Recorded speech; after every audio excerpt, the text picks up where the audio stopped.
उमर, माफ करना, मैंने तो पूछा ही नहीं। कॉफी चाय कुछ लोगे? नहीं, कुछ भी नहीं, बहुत शुक्रिया। भूख लगी होगी तुम्हें, मैं कुछ लाती हूँ। आयजा, भूख नहीं मुझे।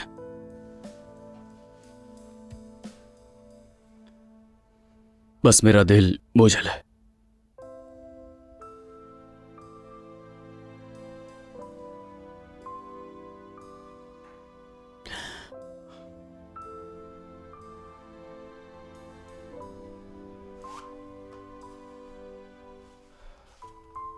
ये लो।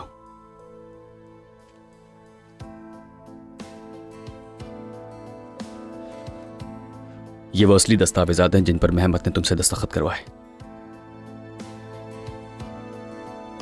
बहुत शुक्रिया।